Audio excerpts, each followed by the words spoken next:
Hey everybody, welcome to the Axis of Aaron launch party. Woohoo! We I should actually have a party hat or something. We should get party hats for these. That'd be cool. we should. I do have a beverage. Do you have a beverage? No, I just have water, actually. Oh, what a dick.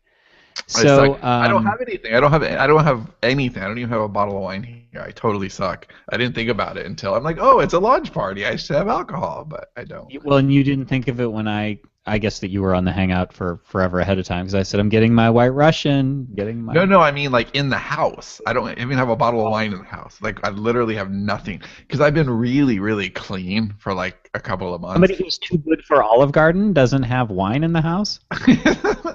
Well, I haven't had anything. I've just been really like I ever since I started walking every day and This I've is just off to a kicking start for the Axis of Aaron launch party. I should get I'll have a bottle of wine for next whatever it is. I guess we'll have a fiction All on right. watch party. All right, so this is how you guys know that you're true diehards because we kind of we're really excited about this book, but we realized we don't know what to. I mean, I have things that I can talk about. If you guys have questions of things that you've heard ahead of time, um, please go. Oh, you know what? There's a stream going here. I just looked at this. This is actually really cool. Oh, where can I So find sorry, it? I just interrupted my thought. It's on the YouTube page. Here, I'll Slack it to you. There's a I don't know what this is. This is brand new. It's on the YouTube page. So if you're on the idea was on the sterlingandstone.net page, although you're going to see our video, which is really distracting, so you'll need to pause that. But there's a stream of it's not comments, I don't think. Maybe it is. I don't know. It's over to the right of the video. Weird. All right, you're confusing me. Let It's me it's just click on the link. it's chat. Yeah, it's chat. So MJ on managed to be first. How do you even do that? Dude, he's been there since last night and you know it. I All think right, so. let's see. Yeah. And by the way, guys, if you have finished the Oh, I book, do please see that. don't That's cool. spoil. Please don't spoil because we actually recorded a bonus. What we called it Axis Unboxed. We recorded that with Garrett yesterday, and it'll be available. It's the part of the review package. So if you read Axis, you enjoy it, you review it. There's a review package you can get. There's a link in the back of the book, and you get Sean's audiobook version, his live read basically. You get the development diaries in full, like I wrote every single day when I was writing this, and there were a lot. Like it was what, like 25, 30 days of writing. Oh my God, the development diaries are longer than some books because I Some think it's like serious development yeah, diaries. it's like 10,000 words. Like it's a good read. It's a really good read. And you know what's funny too? I was talking to Dave about this the other day about the development diaries and I was saying that because his question was, will readers actually want that, or will just writers want that? And I said, I think readers will totally want that Readers would want it. because Oh yeah. I don't know if you've ever read anything like this, but this goes a long time before I was writing. Uh, John Steinbeck, East of Eden, which I'm not a huge John Steinbeck fan. I actually read all his books because I read East of Eden and wanted to like something so much again. And I didn't. East of Eden is my favorite John Steinbeck book by far. But I read pretty much everything he wrote. And when I couldn't find anything else I loved as much, I went and I wrote the diaries that he wrote while writing East of Eden. And that's all it was. He was like writing, it was his development diary. It's exactly the same. And like, this is what I want to accomplish in this chapter. Wish me luck. I don't know if I will. Like you would dig it because it's very much this, and I think that's cool that we're starting to do that per book. I'm proud of us for that. So housekeeping things real quick here. Oh, and just to finish that thought, the last item is that the unboxed video, the Axis Unboxed video that we did is the third thing. It's an hour-long spoiler-rich video, Yeah, whereas you this don't will be want that. Yeah, spoiler-free you don't want that until you finish until the you book. finish the book. So here's the thing. This is where we're on the fly here, and I'm just since I noticed this live chat on YouTube, which as far as I know is brand new. This is We pretty didn't provide awesome. the YouTube link in the.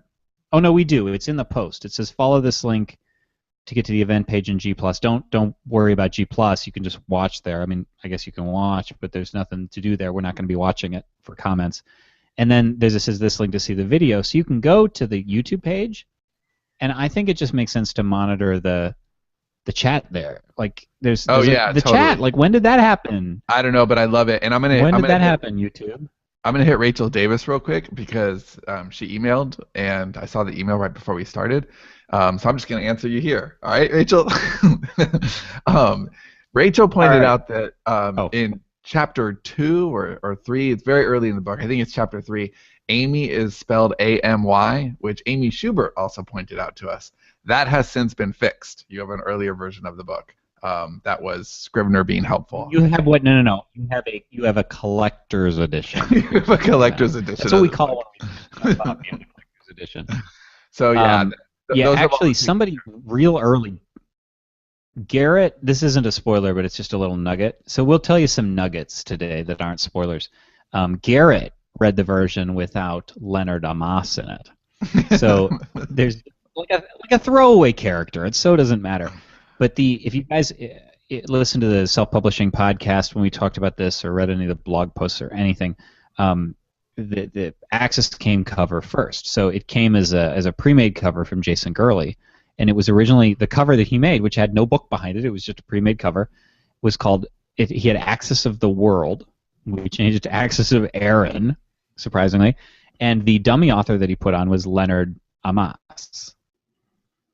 And I feel like I'm not actually on the air right now. Can you hear me? No, I can totally hear you. I'm distracted by these chats, but I did hear everything you said. I think Brian was the original name of the character. And we changed it to, I think it might have been Daniel, but whatever. It was just a throwaway. And Daniel, yeah. And so Sean on SPP on Self Publishing Podcast goes, I think I'm really disappointed in myself for not having a Leonard Amas in the book. Like that's something we would do. And so that I is said, a failing I on don't my think part, it's too really. late. I don't think it's too late. So if you, I think that the version you guys should have Leonard, but Garrett had one that didn't have Leonard, so he didn't get that Easter egg. So there you go. Anyway, so we'll watch this chat on YouTube, but we like I said, we don't want to spoil it, and so this is going to be kind of interesting. But I have some sort of behind-the-scenes stuff I know, depending on what people have to say and all that stuff. So there was one more. Someone commented, and I can't. Oh, there it was. It was Thomas. Thomas says, "I can't wait for the Ray Chase audio." And actually, it's not going to be Ray Chase. David Lawrence the 17th is reading Axis. And David H. Lawrence the 17th. David H. Philistine. Yeah, the puppet master. So that's pretty cool. I was watching. I'm in season 6 of Lost the other day, and I'm just randomly watching it, and the cab driver was David H. Lawrence the 17th, and that was pretty awesome. But yeah, he's gonna be reading it, and I think it'll be out early next year. So that's pretty cool. So anyway, what was I gonna say? I'm seeing a lot of activity in the chat. This is pretty cool actually because you guys are just a shout out, just a round of applause for you guys because I was talking to my wife, Robin, over dinner, and I said, she said you have that launch party tonight, right? And I said, yeah. I said I'm curious as to how that's going to go because a launch party for like Yesterday's Gone season 5, you guys could be like goners who read seasons 1 through 4, and I can't wait to see what's going to happen, and you get excited. It's out tomorrow, yay! And but this is a standalone, so one of two things is true: either you've read it because you're a platinum reader and you got it early, or you haven't read it. Now, if you've read it, that doesn't help because we're not going to talk about stuff that's spoilers in the book. Like, we can talk conceptual stuff. And if you haven't read it, then I'm just like, what are you guys going to talk about? So kudos for having enough faith to come and just hang out with us. A lot of people are like, yeah, I got pizza, I got chocolate liqueur candies, I got alcohol, so you're good to hang. MGN wants to know if we've notified Ray Chase. Yes, we have. He's recording Crash right now, actually, which is cool. Yeah. And he's perfect for Crash. And the reason we went with David is simply because David's kind of a literary fellow. Like, he reads literary books, and Ray has a really good. He's perfect for a lot of our stuff, but I don't want to just be it's not one size fits all. We want to broaden our right, exactly. We want to work with several people. Yeah, and David H. Lawrence seemed like a really good fit for this particular title. Um, I was gonna say something else. MGon asked, "Where's David Wright?" And Dave is at Olive Garden, so he can't be with us because. And if you're curious about Dave's Olive Garden experience, listen to tomorrow's Better Off Undead. Because man, he's taking he's notes. been texting us. And I said, he goes, right, we've gotten about 50 texts about Olive Garden, including 2 shots of water glasses, which are empty. And that's bad. That's very, very bad that they're empty. He's so angry. So Dave is like, we need to have an emergency BOU. He's like, I said, well, we should just have you on our Axis party, and we can talk about Olive Garden instead of Axis. And he says, okay, when do you want me on? I'm like, I was kidding, Dave. Like, I was kidding. You can't come on the Axis party. So, but he's taking faithful notes for those of you who will watch Better Off Undead. And I said, make sure you also take notes about your wife's reaction to you live texting your dinner. So there you go. There's a Dave situation. Amy says, I only like standalone literary books, so I figure this is the only one you will ever write for me. All right. Well, you said Amy said that? Yeah, Amy Schubert. Round of applause for Amy. That was a great comment. She's reading she looks at Dream Engine books. So just so you guys know, like for some weird reason, I guess it's off pre-order. It's for sale, which seems strange because it was supposed to be until tomorrow. So I don't know what to make of that, but if you haven't picked it up yet and you want to, like the price is still the same. Have you actually pre-order checked price? That? Because maybe we updated it. Because that was I'm doing it now. Yeah, all right, check that out. No, it still shows pre-order for me. Still shows pre-order. Oh, okay. All right, so that'll go on tomorrow. You know what? Tomorrow. If you pre-order it now, it's not like you're missing. The link's in the YouTube video. It's not like you're missing a lot of time. You'll get it at midnight Eastern, I think. What what story we should tell is the Axis Unboxed video. What we were going to do, and the Dave part. Oh my God, that's pretty hilarious. Oh yeah. Yes. And is it also appropriate that I'm feeling very party-like? Like I'm very, even though nobody here really can discuss the book in its details, like I am personally very excited. I want the world to read it. Like I'm thrilled. Like this is my favorite. But here's the problem too, is that it's gonna take a long ass time for people to get through this book because it's long. I know, it makes me a little sad. So yeah, it's gonna be a while before I think we start hearing back on it. But I'm excited, and it's not.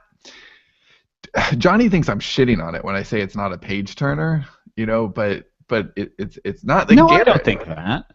When do I think that? I don't know. Well, maybe Garrett for sure said that because I'm calling this lunch party to an end.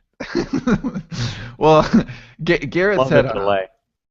Yeah, it's terrible. I told Garrett I don't know how well it's gonna do. Like it's not genre fiction, and it's not exactly a page turner, and he said those were fighting words, like he said, because he didn't stop. He started it on a Friday night and then didn't get anything done over the weekend and just read it straight through and then sent me an email on Sunday morning, dude, at 3:54 a.m. Yeah, Garrett had 150,000 word orgasm basically. It was very disturbing. Yeah. And I said, and then I emailed him back and I said, how come you're not giving me all that love? And he was giving it to Sean. So, but that's initial reactions, I will say, fantastic. So that's great. It's very gratifying. Yeah, I'm really excited. I'm excited to hear what just general fans think, because the people who've read it so far, like our editor, we actually have a guest post from Jason Whited, our editor, that we haven't run yet. We're a little bit embarrassed to run it. We're a little shy, and we put in a page or a disclaimer, at the top of the guest post that says we're sorry because it's a little over the top and it's very flattering, but it's also like it's our editor saying these things, and it's cool that he thinks it's the best thing that we've done. If that was all that he said, that'd be fine, but he compares it to books that it probably shouldn't be compared to, and So He's comparing it to people that I haven't even heard of. That's how lowbrow I am. I don't even understand the company I'm being compared to. well, that's because we wrote it not literary, but literary as fuck. There it is. Fuck. Yeah, fantastic. So, I had a thing I was going to say. Oh, the Axis Unboxed thing. Okay, so, and I interrupted to say how excited I was about Axis, but I was also excited about Axis Unboxed because, again, we won't give you the details, the spoilers here, but it was nice to finally be able to talk about the book with spoilers. And like I said, we ended up doing it with Garrett, who loved the book and who reads a lot, and so it was just fun to delve into all of the stuff that previously had only been between me and Sean. But the way that started is, so I just read Crash, which is Dave's book. I mean, it's Sean's too, but like, let's face it, that's really Dave's book, right? Yeah, that's Dave's book. That's Dave's book, and I really I liked it a lot. And despite the fact that everybody's like, oh, it'll make you slit your wrists, and I mean, there was stuff in it that was a little disturbing and bothered me, but the mood was so good, and I really liked it, and honestly, like, in addition to liking it, I also just I noticed an evolution from I had read some of Yesterday's Gone season 1, and I read some White Space season 1. I read all of White Space season 1. So, but I could just see Dave's growth. Like, it's not just good, but it's also better, which is what we want. So we are going to do a Crashed Unboxed, so I can ask all those questions of Dave and Sean. And so Dave was going to be our James Lipton. Dave was going to be the guy who interviewed us about Axis, but he hadn't finished the book, which is fine. Which is fine because that sounds like we're shitting on him. But we didn't tell him he needed to finish it first. He wasn't past the wedding. Spoilers. No, we didn't want to go into that because we just didn't know for sure. And we had done one for Threshold, and I didn't read Threshold, so they just kind of briefed me, and we thought we'd do it like that. But here we get on this Hangout, and we're all ready to record. And not only has Dave not read the book, but he wait. I've got to interrupt you for Gregory's comment, which is I started downloading it on Nook yesterday. Almost got it. Fantastic. Yeah, Nook. We love you, Nook, but I think you guys need to maybe step it up a little bit. So awesome. So anyway, so just Dave wants to read Axis. Like he's been intrigued from the beginning. Oh, by the way, high five to I've seen 3 or 4 people in the chat stream who say that they were intrigued by the Scrivener Beats videos, which used the Axis beats. So mission accomplished. There you go. I like. High five. So, but Dave was just intrigued by the things that we've said about this book. Like he said it. He just seemed intrigued, and like genuinely, like he's not bullshitting us. So he doesn't. Yeah, how often is it going to be in the BOU when he hates it? Like the BOU titled "Dave Reads Axis" is going to be awesome. Yeah, so you're skipping ahead. You're spoiling the story. So he wants to finish it. He wants to read it, and so we're like, okay, well, but when can you read it by? Because we want to have this prepared, but okay, it'll take people a while to read it. We can put up a coming soon video. We recorded a coming soon video. We did record a coming soon video. I should give you guys a link to the coming soon video. Let me see if I can find it. You guys have to promise not to watch it yet, though, because we're still talking to you. I'm gonna stick it in. Can I put it in the chat? Can I do that? No, it's not letting me load it. Just let us know later. We'll send it to you. Did you see Lexi's version should be X's of Aaron? Ooh, I like it. So Dave, we're like, well, can you wait? And so we're like, well, we'll record it in 2 weeks. And we'll put up this preview video in the meantime saying, it's coming soon. And so then we think, well, that's assuming he's going to like it. Like, where he might hate it. Like, what if he hates it? What if we wait 2 weeks? Because Dave is already objecting. I'm like, let's just have Garrett do it. No, don't let Garrett do it. I want to do it. Don't let Garrett do it. We're like, motherfucker, the worst thing is going to be when we wait 2 weeks for you to finish it, and then you hate it, And then we still have to have Garrett do it. And so he's like, well, I can fake it. You think I can't fake it? I'm like, Garrett likes it now. Garrett will tell us, he'll ask the questions. This is for people who liked the book enough to watch an unbox video. So anyway, that's the way it worked out. But man, fun stuff. So that was Axis Unboxed. You talk now. Woo, I'm tired. I'm gonna take a drink. You should down that White Russian. Well, I'm reading all these. This chat is very distracting, but awesome. I like it. Yeah, I like it too. But I don't know if there's anything. Crashes, awesome. One of the best books I've read this year from Buddy Gott. That belongs here. One of the books this year, one of the best books I got this year from Buddy Gott. Is that a literary category? Books I got from Buddy. So is there a comment that in this one? Jason Over the Top, never. Yeah, I don't know if there's any questions here. Does anybody have any questions? Rachel Davis says she started yesterday evening and is already 40% through. So that's really fast. That's cool. Yesterday evening? So Yeah. here's the thing. Okay, so here's something I can say that's not spoilery. We thought a lot about, because this book, it's kind of a puzzle book. Like it was inspired largely by Mulholland Drive and Vanilla Sky were our two sort of key pieces. I watched both of those movies before beginning, and just kept them in mind.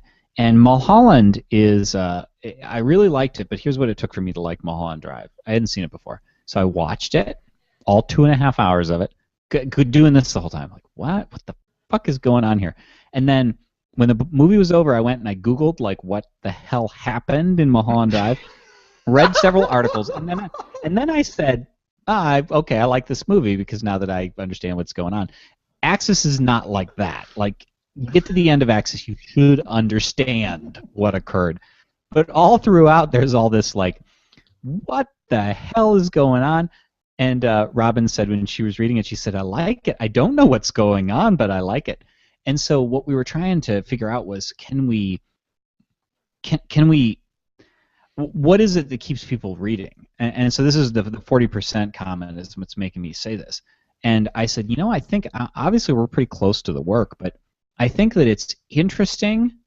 I think the scenes are interesting enough to keep you going, even though you don't understand what the scenes mean as part of a coherent narrative. And hopefully they keep you moving. So that's good to hear that, I guess. Yeah, I think the curiosity is strong. It's really strong. And that was one of the tougher lines to walk in the book, was to make sure that it wasn't like stupid or confusing, and that there was enough mystery. Stupidly pretentious too. Yeah, we didn't want to be pretend. We wanted to manage literary as fuck without actually being pretentious. Oh, Amy Schubert says, yeah, I love this. Amy says it's a little Eternal Sunshine too, which is another one. Oh, I watched that too. Watched that too. I did. Yeah, that was about halfway through. I watched Eternal Sunshine. That's another one that was in our catalog of movies that we like. And Eternal Sunshine is written by a guy named Charlie Kaufman, and he's one of my favorite writers of all time in the world. I love his ideas. I love he's very Ramin Sanzi. He takes these big concepts that shouldn't work, like being John Malkovich, and just makes them amazing. And so Eternal Sunshine is one of my favorite movies. And so great catch there, Amy. That's awesome. Matthew wants to know how the collaboration worked. Gregory wants to know what else. Anybody else Googling what the hell happened in Mulholland Drive? Sorry, I have to answer Mr. Fixit 1170's question. I don't think that's his birth name. I think that might be a screen name. Just says, why has it got to be a White Russian? I was actually just thinking about this. So I've started, this is totally off topic, but whatever. I've started drinking red wine at night. Like, I'm just like, because otherwise I just sit down. It's good for the heart. Well, exactly. And so I'm like, well, I don't know. People agree, they disagree, whatever. But I'm like, the ritual of drinking the red wine is somehow replaces the ritual of eating Chex Muddy Buddies or something for me. I love drinking red wine at night. So that's what I've been doing. And so I was like, well, should I get a glass of red wine? Should I not get anything?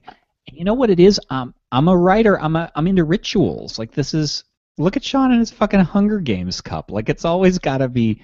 It's a ritual, and that's why it's got to be a White Russian, because it's always been a White Russian. That's why, because I started it. Now I have to finish it. So there you go. So sorry, go ahead. I don't know what I was saying. Oh, Milo says Kaufman is amazing.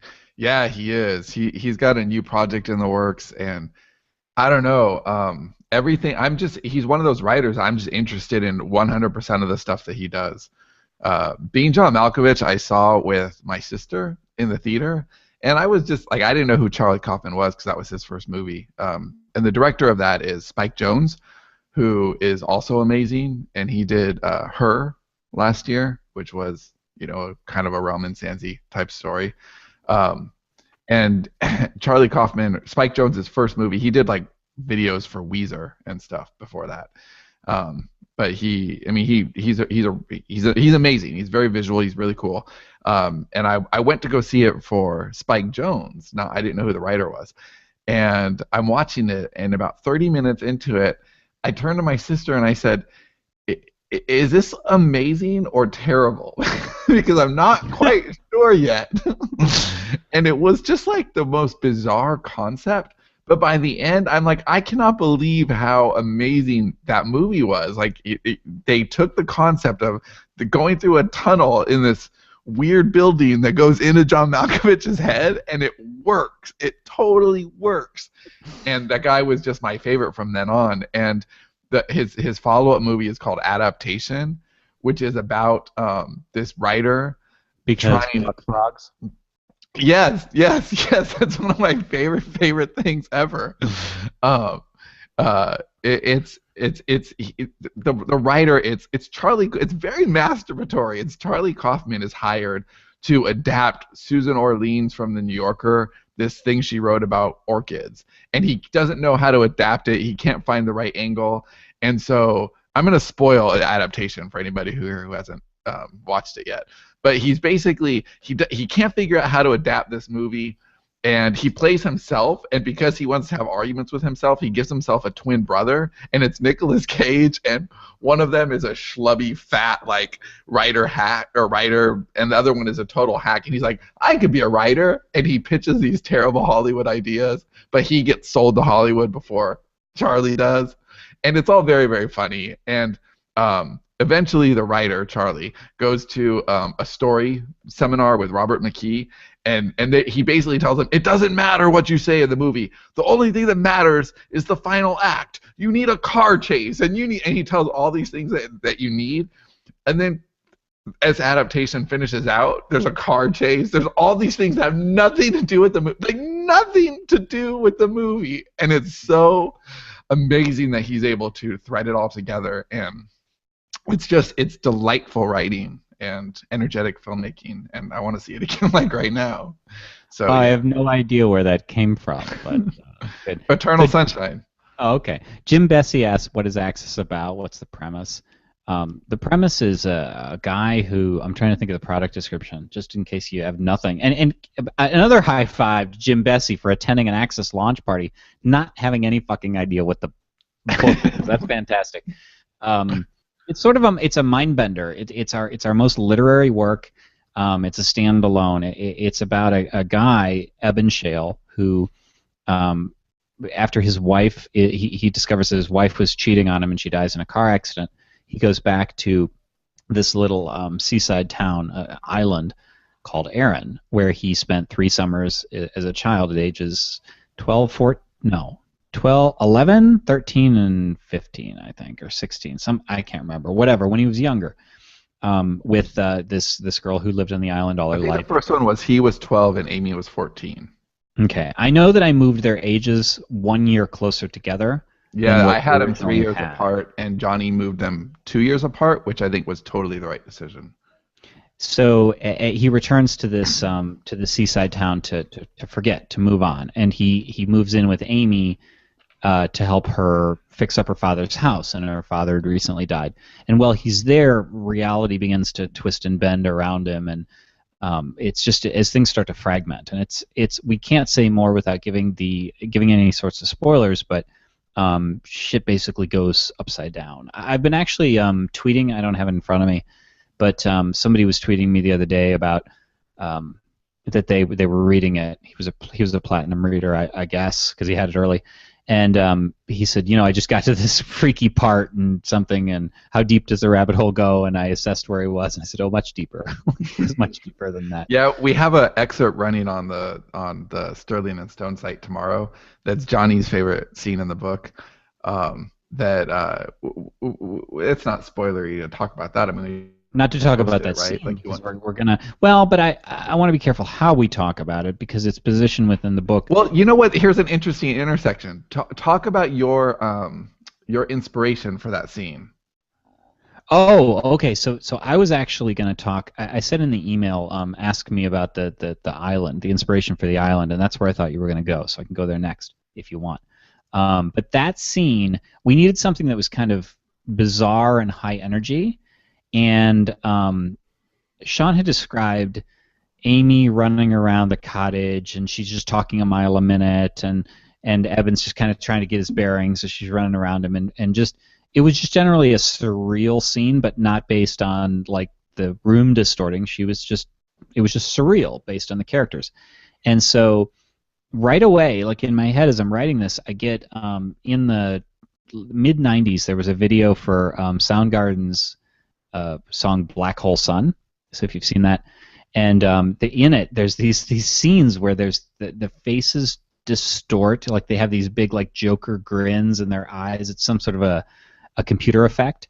And so as I was writing that, like that was the like overly Pleasantville, overly like how would you describe it? Because it wasn't meant to be creepy. It's not a creepy scene. It's not creepy. It's manic. It's like a manic scene. Yeah. It's manic and unsettling. And here's a cool punchline. And I never noticed this intersection until just now. Guess who directed that video? Charlie Kaufman? No, Spike Jonze, the guy okay. who does all Charlie Kaufman stuff. Yeah, that was the Spike Jonze video, and it's like his flavor was there too, which is really cool. I imagine most people here right now know the origin story of Axis, right? I would think. Okay, well, so I already told it before, but you can skim it. Okay, well, we basically bought a pre-made cover from Jason Gurley, and between that and the literary as fuck idea,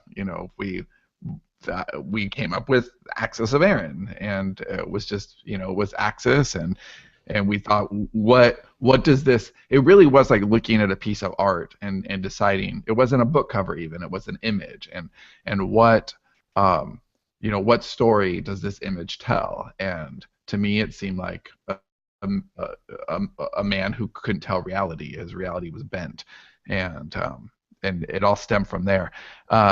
We have a couple questions here that are. I want to go to. I thought you were going to go longer than that. I was already. Go ahead. No, I'm going to go to MG on real quick because this is what prompted that. Are you going to write more books based on a book cover you purchased first? I like that kind of creativity. Yes, we have more book covers. We have a few.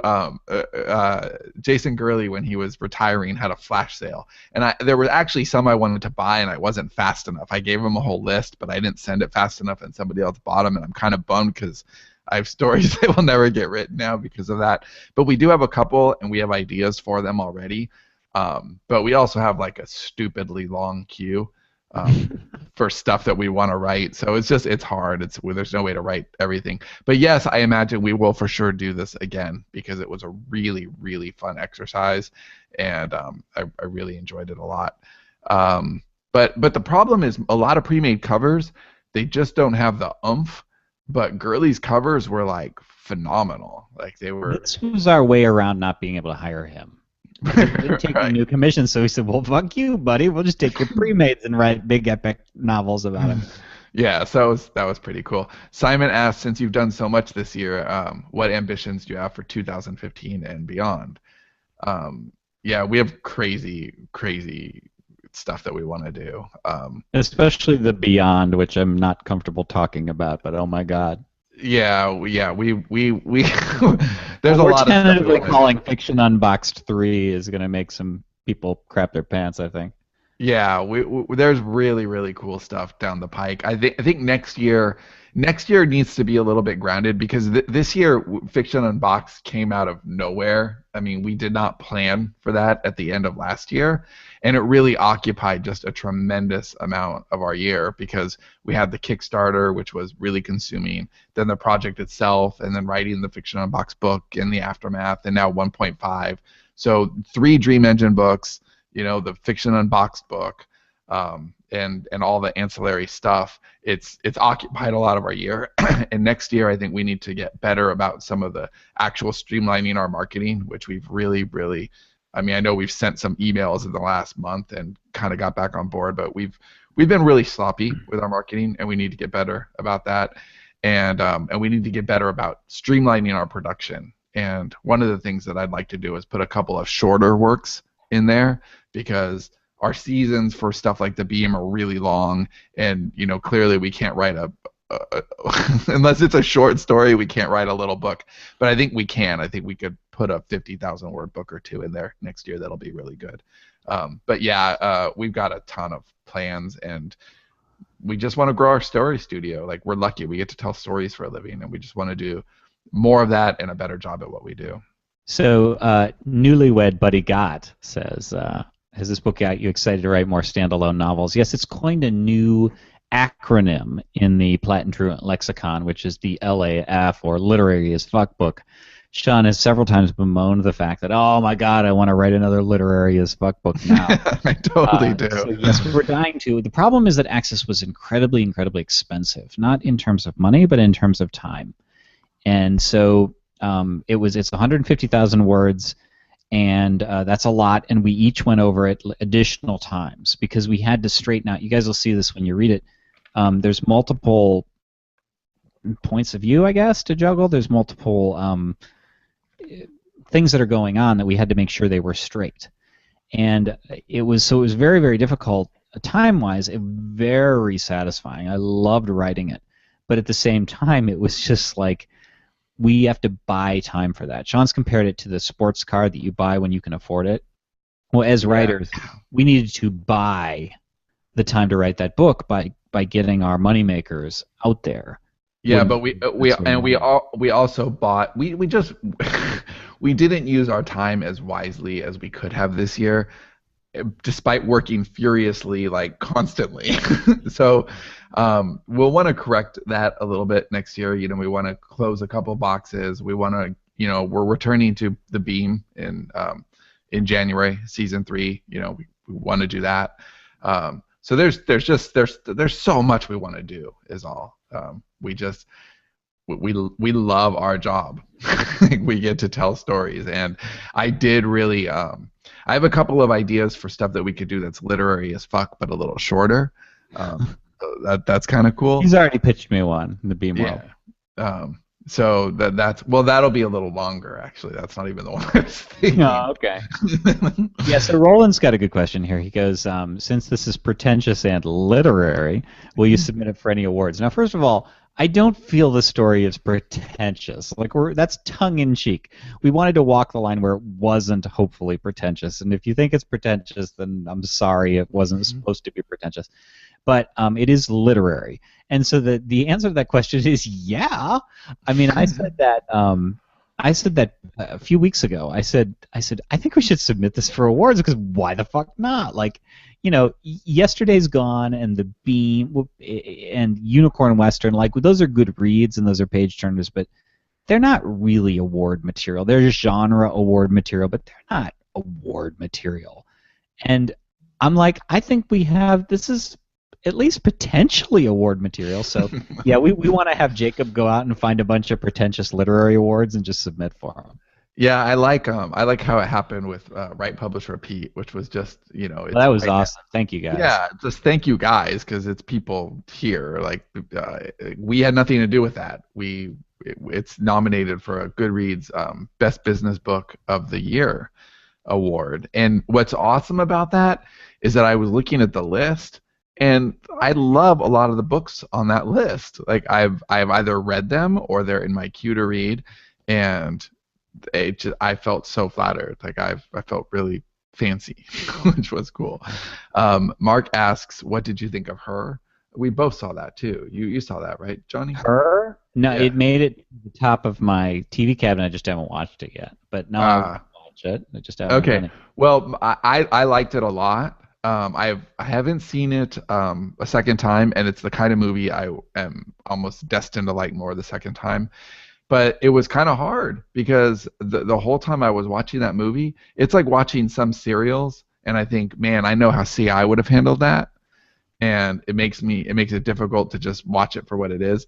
And Her just felt very Realm and Sands to me, and I kept thinking about how we would have handled it, and how I wish that it was a book instead of a movie. And so it was hard for me to just watch it for what it was, which is totally unfair to her, and a bit egotistical of me, I guess. But I kept wishing that it was something that I'd done with Johnny. Kevin Tomlinson says, so the plot is basically a rip-off of Weekend at Bernie's. Yeah, pretty much. Yeah.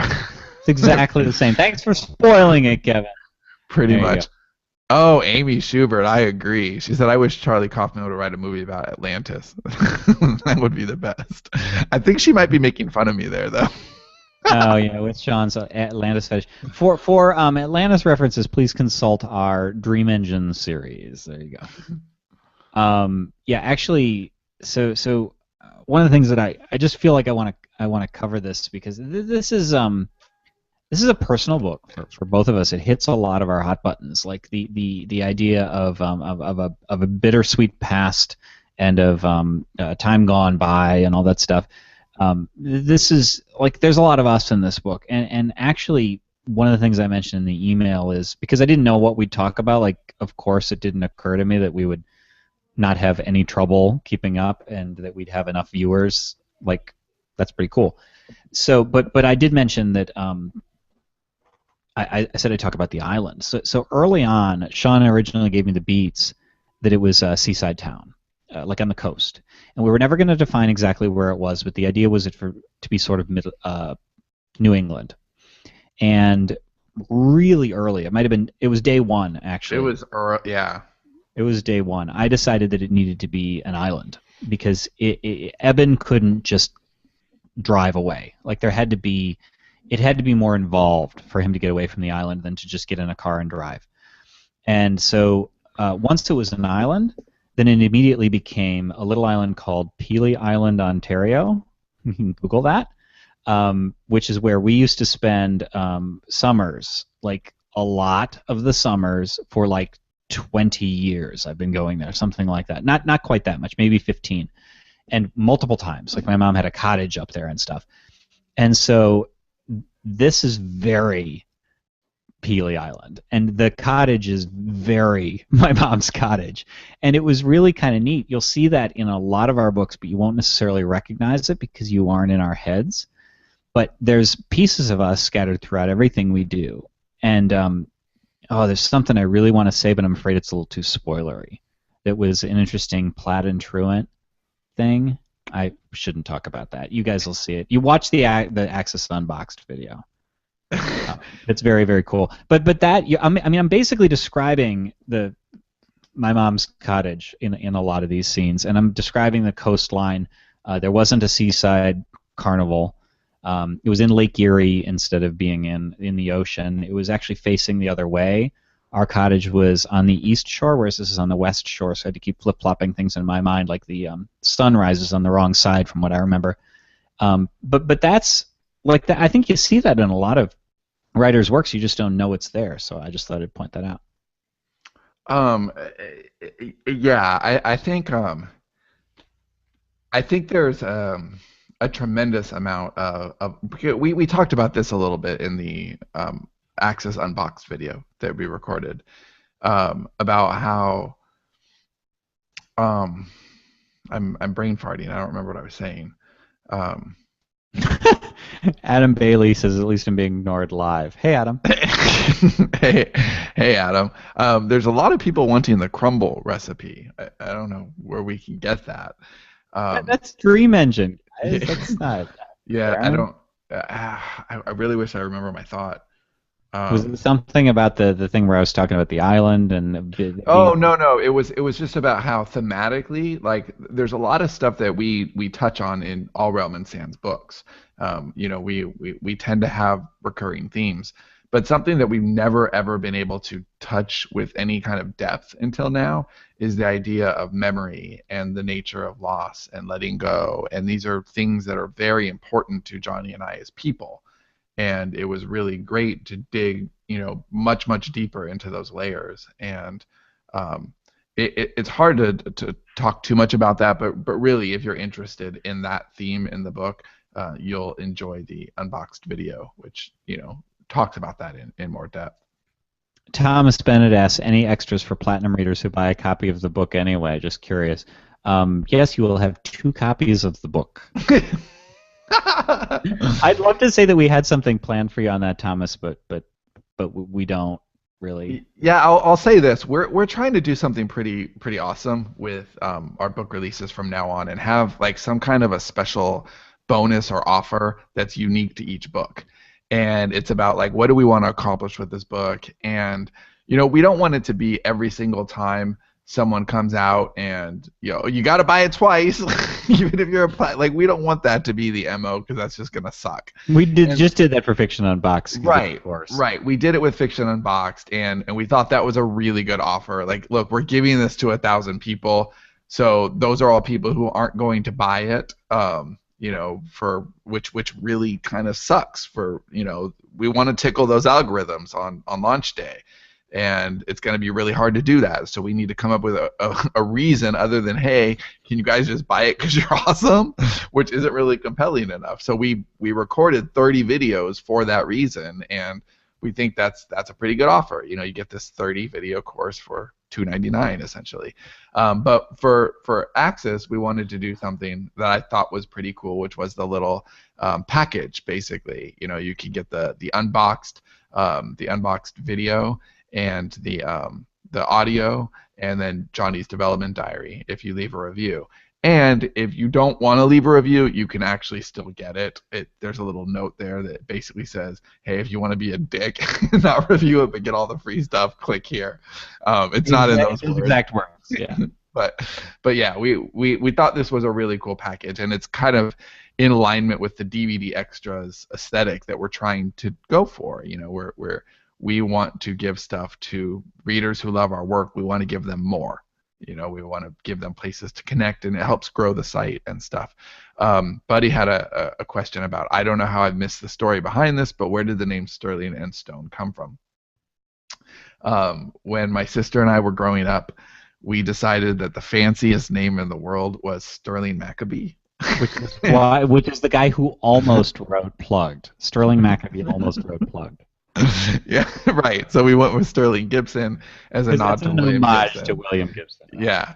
And so I always thought this Sterling Maccabee was just a really fancy name, and it was stupid. It just made my sister and I laugh like every time he said Sterling Maccabee.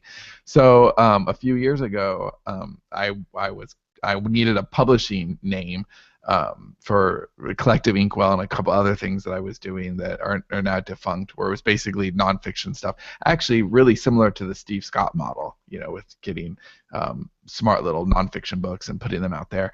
And I needed a name, and I wanted something that sounded, like old world publisher, but not really, and Simon and Schuster, that kind of sound.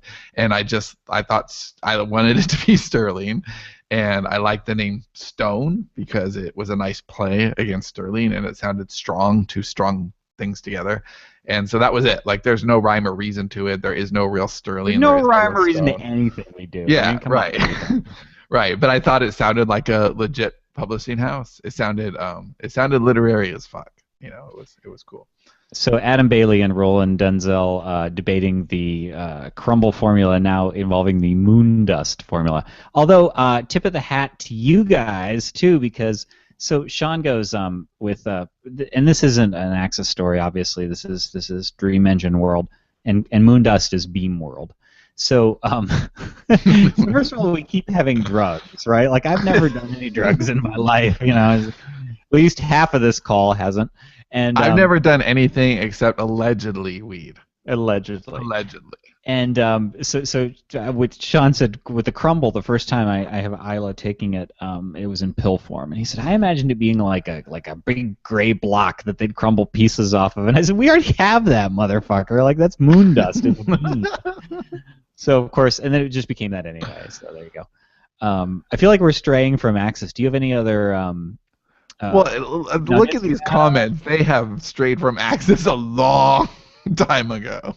I know, but I want to talk about Axis. This is my new thing. Gotta run. See you later. People got to ask us questions about Axis. But here's the problem. That's why it was so rewarding to do that Axis Unboxed video, because we could actually talk about it, right? Like here we could talk about the backstory. We could talk about the fucking beats that we've been talking about for 6 months. And kudos to Dave, who says, well, if Gary gets to do the video, then can we talk about it when I'm done? Like, can we do it on BOU? And I said, yes, absolutely. Dave wants to read one of our books. We would do anything. Yeah, I can't. I can't wait to see if he actually. Because really, I don't care. Because if he hates it, I want him to like it. I won't be offended if he doesn't like it, but I want him to like it. Yeah, I want him to like it too. But if he hates it, that's going to be an awesome BOU. It's gonna be awesome. Yeah, I said I want you to like it, but it's much better for the show if you hate it. Right. No, I feel like if he hates it, we should just Tucker Max that shit. You know how Tucker puts like on his book jackets like, I read your book and there's proof that there's no God. Right? Like we should just use Dave's shit as marketing for Axis. Somebody in the chat a while back said that literary as fuck should be a... Hey, Dave's here! Dave's here! Where is he? Is he in the chat? Oh, there he's in the chat! Yes! He's back from Olive Garden. Dave! Well, we're about ready to sign off. Dave can come on if he wants. Hey, Dave, you want to join us? I was actually just going to say that, but I don't want to go on for another half hour, and that's what I'm afraid is going to happen. We're at 5 minutes till, and I just know... Yeah, that'll happen for sure. It's going to be too much fun. Dave, do you want to bust our balls about anything before we go? It's kind of fun the wedding scene. When we can't even hear him. Dave! No. Everyone loves Dave. Look at all the Dave. I know they do. Look at that. Dave. I'm going to read some of the comments. I'm going to catch up on some of the comments. Dave, right, oh my OMG. Dave. Yay, and suddenly David in the house. Dave. He is the norm of our life. I know. Dave. There you go. Yeah, I hope his water glass got filled. Hey, Dave, did your water glass get filled? We should communicate with him all the way this time. Like every time he's in the show. He says, yes, you can incite me. And he fixed it to invite me, but I liked incite better. You can incite me. Like we don't do that all the time. MGon says, okay, David has shown up. Now this launch party can die in peace. Wait, Kevin Tomlin said, this book is better than eating at Applebee's. Tucker Max. Awesome. All right. Fantastic. Well, so what do you think? Should we... I mean, I could keep going, but I need to not. Yeah. No, I'm cool either way. I wish David showed up 15 minutes ago. Yeah, that would have been awesome. But it was Olive Garden's fault. This is Amy. Too much fun. Yeah, that's a reason not to do something. That's how we roll. That is how we roll. Yeah. You guys don't understand. We're up at 5 writing every day. Right. We're laboring in the salt mines here. I'm like Benjamin Franklin. I'm early to bed, early to rise. Yes. Well, the other thing that happens to me is I get overstimulated and then I can't sleep, and that's always a party. So. Oh, I can sleep no matter what. I have no problem there.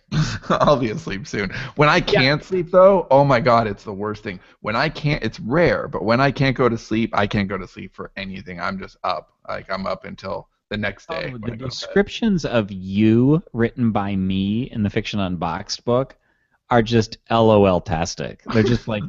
But guys, just sidebar here, just real quick before we go, is I've been listening to the audiobook of Fiction Unboxed. So everybody's on the same page. Fiction Unboxed was a Wait, project. just so you know, Dave called us fuckers. Okay, good. You fuckers. So but we did a book in lieu of just doing we did transcripts too, but in lieu of just giving people transcripts, we wrote the Fiction Unboxed book. It's on pre-order now. If you get it in the pre-order, it's got that course we were talking about. It's in Platinum Reader too. It's available now for Platinum readers. Yeah. But I've been reviewing. We had Simon, who did Write, Publish, Repeat. Simon Whistler from the Rocking Self-Publishing podcast has this beautiful British voice. We had him do the audiobook again because it just made sense, right? Like he makes us sound classy, and he's reading my words in my first person.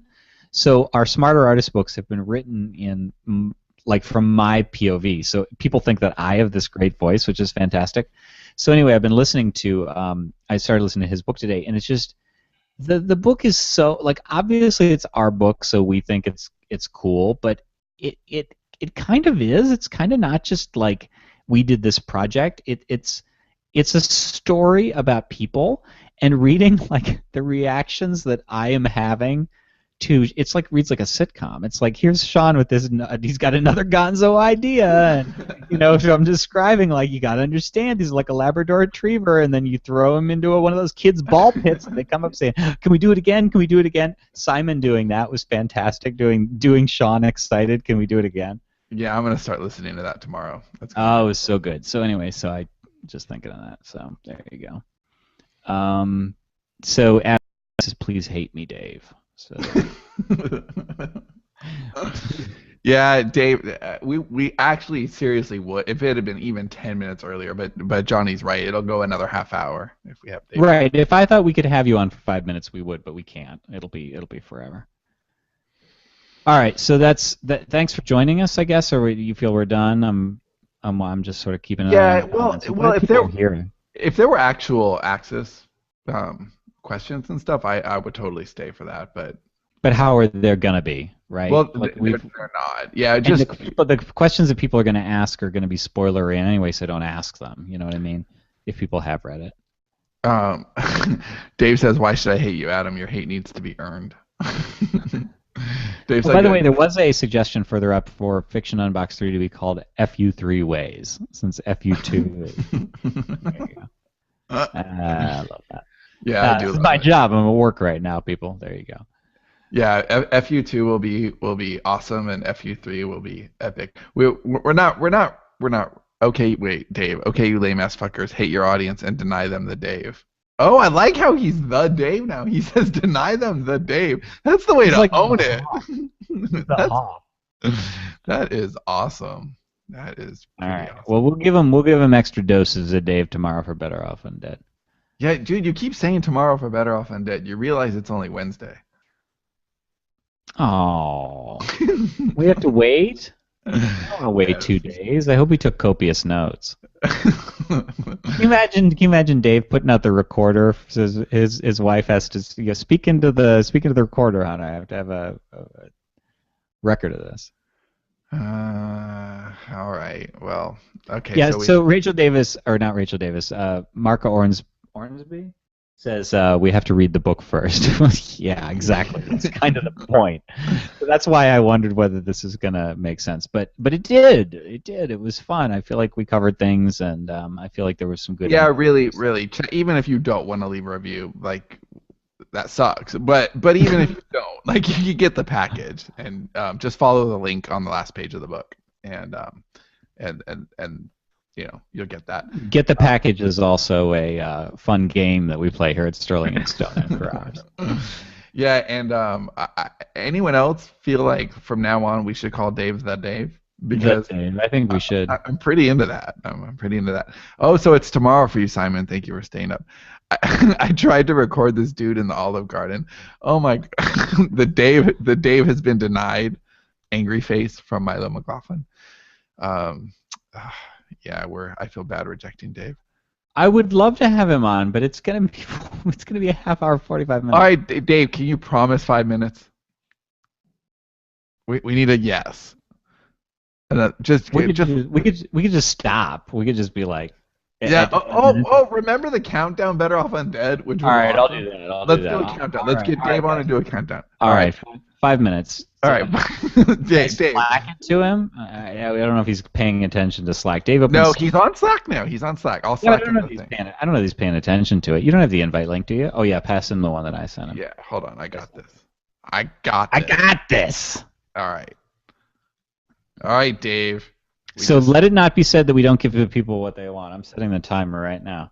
All right. All right, 1, 2, 3, 4, 5. Oh, my copy and pasted that twice, Dave. So just do the one. There you go. All right, awesome. The Dave is in rage. Okay, the Dave. Quintidian like, yes. Wow, he's so loved. We have the best audience in the world. Adam, I'm licking my fingers. Hate me now. So awesome. Can you imagine what would happen if Dave made had the misfortune of running across a Better Off Undead fan, like in his average life, his daily life. And you, Dan's doing the Dave. Hello, you bastard. Hey! So, did you go to dinner tonight? I'll save it for Better Off one day because it will be a half-hour conversation. Okay, so the fun part about this is that Sean and I were like driving around Cleveland before we went to hang out with Dave in person. We were playing grab the package or whatever that was that I said earlier, and I said like it was funny to be frustrated driving around in this parking garage that we couldn't find a place to park in. Oh, it was the worst. Can you imagine like this would set Dave off in a rage? And so what I'm trying to imagine is if I were at that Olive Garden with you, having the exact same experience, I would love to have the control group versus the Dave group. Was it really that enraging or not? Like, I want to know that. I will just say, I really want to save it for the show because if I start, I won't be able to finish. And I know you guys, have whatever it is you do at night to do. I guess sleep, weirdos. But I will say that the entire section I was sitting at had the same waitress, and everybody was losing their shit. It was good. Oh, so it wasn't just you? It was everybody? No, well, now, to be fair, it could be his perception of it not just being him. It's a layered thing here. It got really, really... I was actually, I would say, the most polite person. So it got very interesting. This is so true right here, what Simon says. Always fun when it's late because Johnny and Sean look tired, but Dave is smiling. I know, look at him. Like, he's rosy. He looks like he's going to invite children over and give them cookies.